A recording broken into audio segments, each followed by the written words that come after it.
Un casque audio, ça fait très longtemps que j'en ai pas fait un, j'en ai même fait très peu. Souvent j'ai fait des casques gaming, j'ai fait beaucoup d'écouteurs, mais des casques audio je n'ai pas fait beaucoup.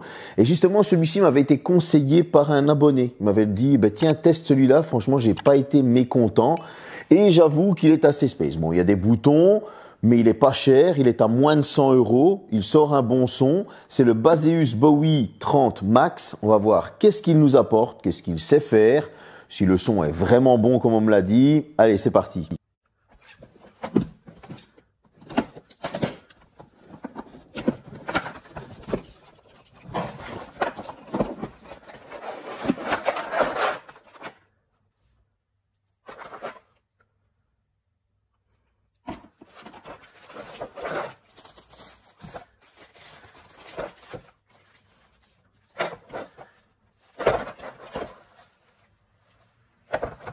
Petit déballage simple et efficace. Alors on va retrouver des plastiques qui font pas de chip et qui ne prennent pas les traces de toit, sur lequel il va y faire écrit par exemple sur le côté Baseus, sur le dessus Bisa, sur le dessus carrément on a un léger effet brossage qui n'est pas pour nous déplaire. L'arceau quant à lui ses réglages ne bougent pas. On va même avoir un truc qui est assez sympa, c'est que les écouteurs basculent lorsqu'on veut le poser. Ça c'est cool. Maintenant on va avoir justement sur les parties des oreilles deux petits anneaux qui s'allument lorsqu'il est allumé. Au moins comme ça on peut reconnaître que notre casque est allumé. Bon le bouton d'allumage il est chromé, mais j'aurais quand même espéré un bouton qu'on appuie on-off plutôt qu'un bouton qu'on switch. On aime ou on n'aime pas. Juste sur le dessous, on aura les boutons plus et moins avec au centre le bouton play. On va retrouver de l'USB type C pour le charger et du mini jack si on veut tout simplement le brancher en jack. Donc c'est jack vers jack ou jack vers mini jack, à vous de choisir. Vous allez avoir un bouton ANC, et oui, pour la réduction de bruit actif dont on parlera un petit peu plus tard. Sur l'arceau, au-dessus, on retrouve une mousse qui est très agréable. Elle ne fait pas mal au crâne. Même après plusieurs heures, je n'ai pas eu de douleur au-dessus de la tête et ça c'est un très bon point, moi qui n'a pas de cheveux. Alors au niveau des oreilles, on aura une mousse avec un simili-cuir, lui aussi pas trop épais, la mousse très agréable. Attention toutefois, j'ai des oreilles qui ne sont pas petites et mon oreille rentre tout juste dedans, c'est un casque supra-auriculaire, donc du coup voilà, il faudra faire attention si vous avez des grandes oreilles, que vous n'aimez pas que ça touche votre lobe, etc. Faites attention quand même. En tout cas à l'intérieur de ces fameux écouteurs, on retrouve le L et le R pour ne pas se tromper de sens. Bref, on a un petit truc qui est quand même assez quali pour moins de 100 balles. On va voir maintenant les specs, on va voir qu'est-ce que ça vaut en utilisation, on va voir aussi l'ANC. Tout d'abord, l'appairage. Et c'est compatible iOS et Android, donc il a pu se connecter sur les deux sans aucun problème. Vous allez avoir une application qui se retrouve sur iOS et Android aussi. Que demander de plus ? Cette petite application, directement, une fois que c'est connecté au Bluetooth, eh bien, elle reconnaît le casque. Vous allez pouvoir aller dans les réglages et là, vous allez avoir toute une série de réglages. L'équaliseur, vous allez pouvoir régler l'ANC, donc parce que pourquoi ? Vous allez pouvoir régler de différentes façons la réduction de bruit actif. Et ça, j'ai trouvé ça très sympa. Vous aviez par exemple le réglage extérieur, intérieur, pendulaire. Vous allez pouvoir le personnaliser aussi. Ça, j'ai trouvé que c'était hyper sympa. Vous allez pouvoir augmenter les basses, bien évidemment, comme il y a l'équaliseur, personnaliser cet équaliseur. Et vous avez un mode faible latence pour les gamers. Bon, si vous acceptez, ça c'est au choix de chacun, de mettre votre géolocalisation, vous pourrez retrouver votre casque la dernière fois que vous avez écouté, etc. Ça, c'est au choix de chacun pour les paranos qui ont peur d'être espionnés, etc., etc. En tout cas, on a une petite application qui est sympa, qui se retrouve sur les deux et qui fonctionne très bien sur les deux pour l'avoir testé sur les deux, iOS et Android. Et les réglages sont les mêmes, ne vous inquiétez pas. Donc ça se fait assez vite. Bon, maintenant on va passer à la fiche technique. Et on va retrouver du Bluetooth 5.4, ouais, la toute dernière génération. Ça c'est déjà un très bon point. Vous allez avoir un tracking de la tête parce qu'il y a du son spatial 3D. Ça veut dire que si vous regardez votre télévision, que le son spatial 3D est activé et que c'est compatible, bien évidemment, eh bien lorsque vous allez tourner la tête, vous allez avoir le son qui se dirige du côté de l'écran. Ça c'est sympa. Si maintenant il y a du Dolby Atmos ou des choses comme ça, vous allez avoir le son environnant dans le casque, ça c'est aussi sympa. Attention toutefois, ce n'est qu'un effet, je tiens à le préciser. Maintenant, il est équipé d'un woofer de 50 mm à l'intérieur, avec une amélioration de la membrane pour avoir 200% de son en plus. Enfin, vous savez, les blablas qu'ils nous sortent à chaque fois, c'est surtout l'utilisation et le ressenti qui est, on va dire, le mieux dans ces cas-là que c'est écrit. En tout cas, il est compatible avec Iris Audio, il a du LDAC, donc on a quelque chose quand même qui est très très bon de ce côté-là.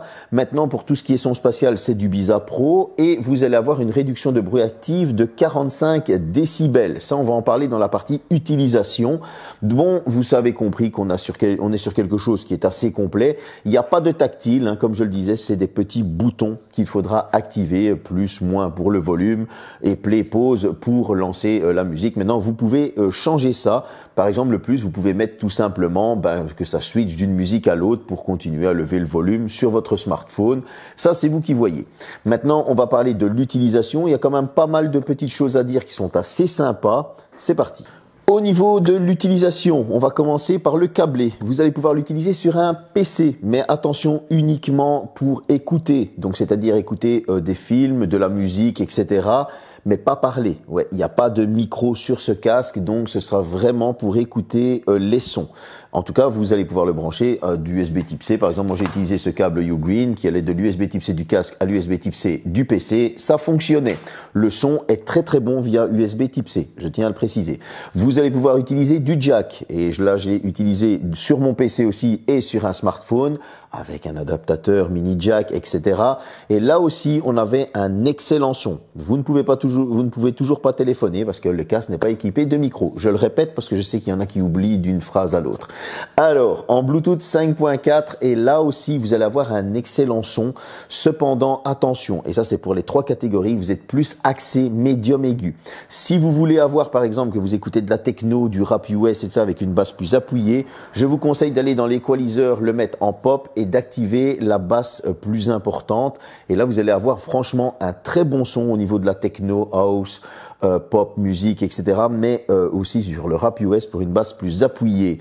Si j'ai un petit défaut à dire à ce casque, c'est que je trouve que le son n'est pas assez puissant. Moi qui écoute le son très très fort, j'ai trouvé que là, il manquait un petit peu de puissance. Bon, vous allez me dire tant mieux pour les oreilles. Oui, c'est vrai, mais voilà, on pourrait espérer j'aurais espéré avoir un petit peu plus. En tout cas, le son, une fois que les réglages sont bien faits, on a un excellent son, surtout lorsque la réduction de bruit active est activée.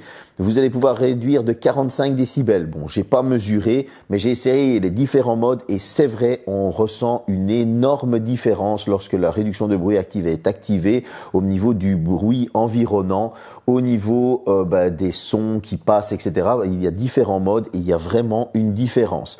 Alors, lorsque vous allez la désactiver, on a déjà une réduction de bruit active, une réduction du bruit grâce au casque. Mais lorsque vous allez mettre un mode transparent, là aussi, on a même un retour de notre propre voix. Alors non, il n'y a toujours pas de micro, c'est juste que ça capte bien. Voilà. Comme ça, vous avez le petit retour. Donc, vous ne pouvez pas téléphoner, vous pouvez entendre le son du téléphone, mais la personne ne vous entend pas. Ce qui est un petit peu débile, vous allez me dire, et ce qui est un petit peu dommage, ça manque un petit micro à ce casque. Voilà, ça c'était pour le retour utilisateur. En tout cas, on a une portée de plus ou moins 10 mètres. La maison ici, comme je l'ai déjà dit, a des murs assez épais. Et j'étais à un peu plus de 10 mètres et je continuais d'entendre et d'écouter ma musique. Donc, il n'y avait aucun problème de ce côté-là. C'est compatible, comme je disais, avec iOS et Android. C'est compatible avec le PC parce qu'il était connecté sur le Bluetooth du PC. Nickel. Le Bluetooth de la télévision. Nickel. Et là, il n'y avait pas l'application sur la télévision.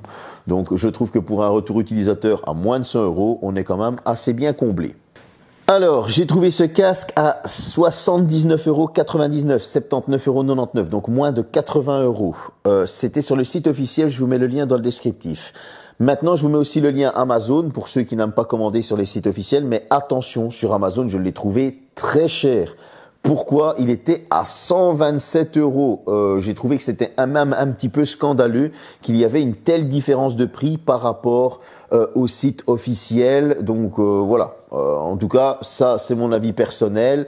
Hein, il y a moyen de faire une économie de 47 €. Voilà. Bon, maintenant, je ne sais pas combien de temps la promo va durer, mais en tout cas, il y a une belle économie à faire. Qu'est-ce que j'ai pensé de ce casque? Si je dois prendre les premiers défauts, j'aurais aimé un peu plus de puissance. Oui, pour un driver, un haut-parleur de 50 mm en néodyme, etc., j'aurais voulu qu'il y ait un peu plus de puissance, tout simplement. Le deuxième petit défaut, C'est vrai que un petit micro, ça aurait été sympa qu'il y ait un petit micro pour qu'on puisse téléphoner avec, ça aurait été cool. Maintenant, je veux pas vraiment lui trouver d'énormes défauts, parce qu'on est quand même sur un tarif très tiré vers le bas, on a quand même une certaine qualité du casque et qualité du son. Donc voilà, mais ça c'est pour moi ses principaux défauts. Au niveau des qualités, on a quelque chose de très quali, qu'on l'a en main, pour le prix en tout cas. On a quelque chose de très confortable, avec lequel on ne transpire pas. Maintenant, on va avoir un casque qui est compatible iOS et Android. On a un casque qui, lorsqu'il est bien réglé, on a un son qui est bien équilibré. On entend les basses, les médiums et les aigus, et ça c'est sympa.